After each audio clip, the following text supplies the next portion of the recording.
Unity. The Azimio la Umoja, One Kenya coalition was founded on specific ideals and principles, among others, justice, accountability, democracy, and social protection. It is upon the four stated principles that the Azimio coalition flag bearer was unanimously chosen and the party structures put in place. Unfortunately, and devoid of consultation or concurrence of the coalition, an Azimio affiliated party has since donated its top officials for appointment as cabinet secretaries in the current government. This is in spite of the fact that Azimio la Umoja, One Kenya coalition, is firmly in opposition as a check and balance on the government. And indeed, in our constitutional structure, there are two sides, the government and the opposition. Those who win the election form the government. Those who lose the election form the opposition, which has a cardinal role to play in advancing a democracy. If the recent protests by the gallant youth of Kenya is anything to go by, the current government has lost credibility and the confidence of the people. While the foregoing is as clear as day, peaceful demonstrators agitating for a better future have been met with disproportionate use of force, exacerbated by rising cases of daylight abductions and extrajudicial killings, which are an eerie reminder of the pre-constitutional days. Therefore, the inclusion of members from an Azimio-affiliated party in government is untenable.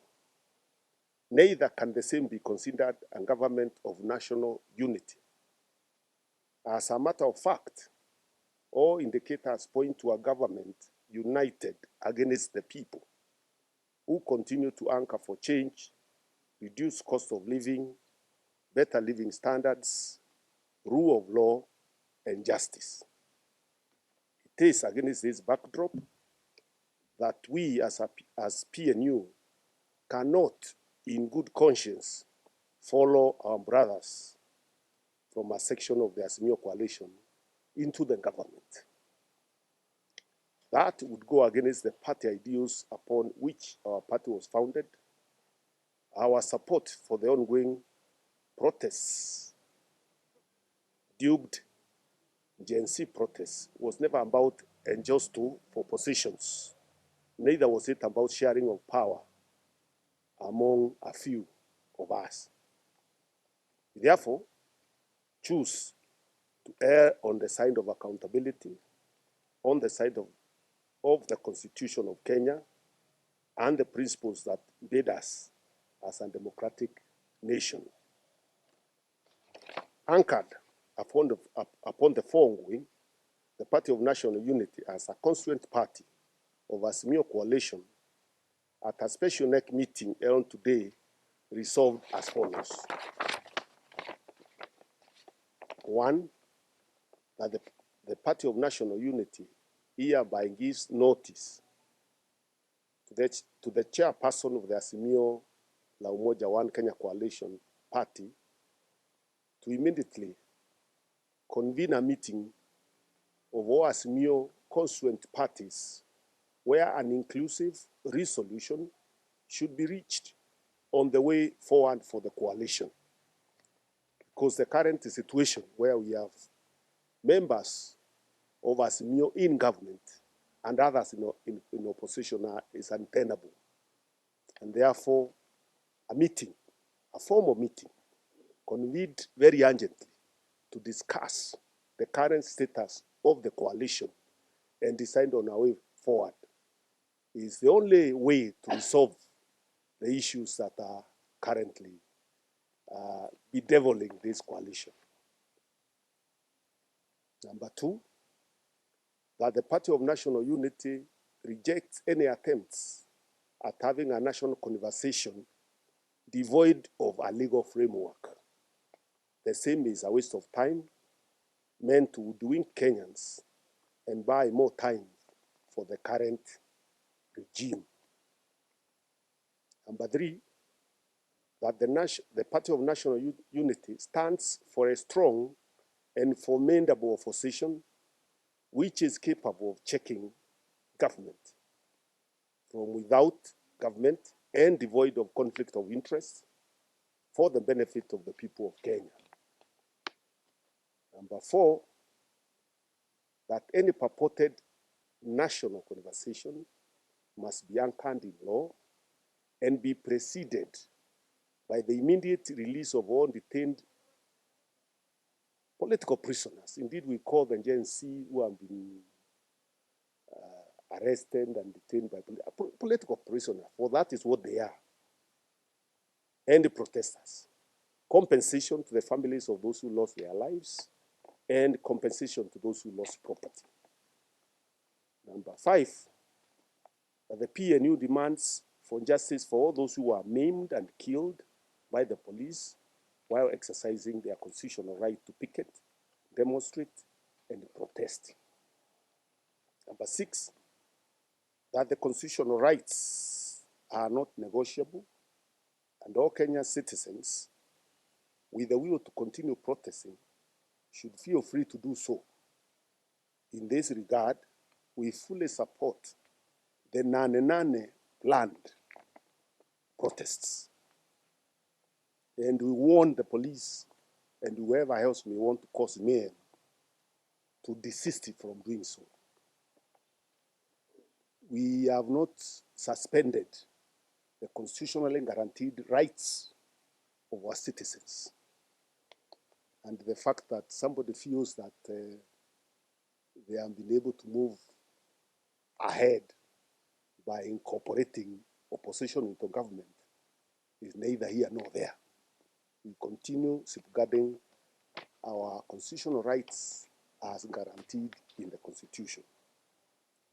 Number seven, that in the interim, the Party of National Unity shall continue to hold talks with like-minded political parties towards the restructuring of the Azimio coalition.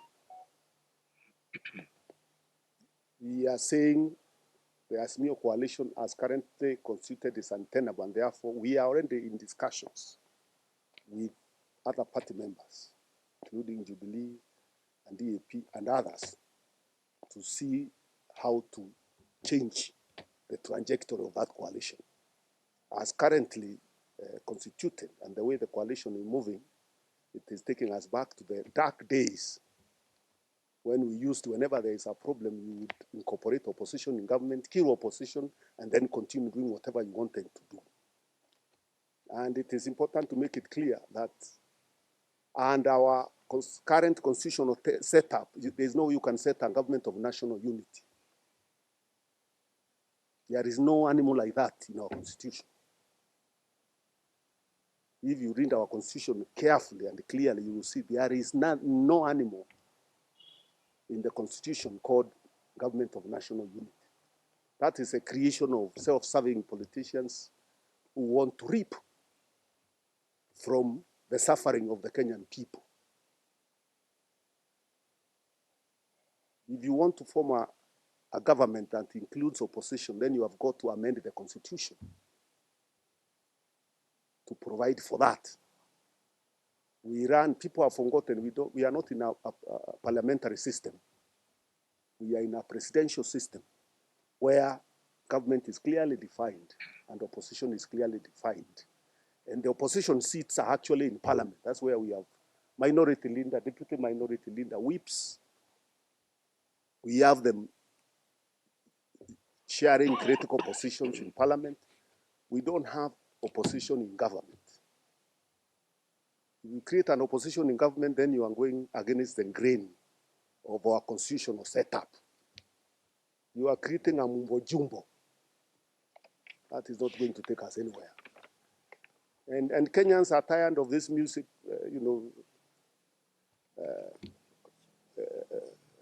musical chairs where you move one chair this side and then you move it another side without addressing the underlying issues that are affecting the citizens. Our economy is in very bad shape. Companies are closing. Key gains that we have had for over the years are being watered down. Poor people can't take their children to school now. The insurance that people are relying on, even if it had some challenges, has been scrapped and something else created. We don't have medicine in our hospitals. Everything is crumbling. I don't think people went into the street to protest so that you can have an inclusion of a few people in government. That is why we are saying it is not a government of national unity. It's indeed a government united against the people. Tukifunga kwa Kiswahili tunasema fumbo mfumbie mjinga, mwerevu amekwisha jua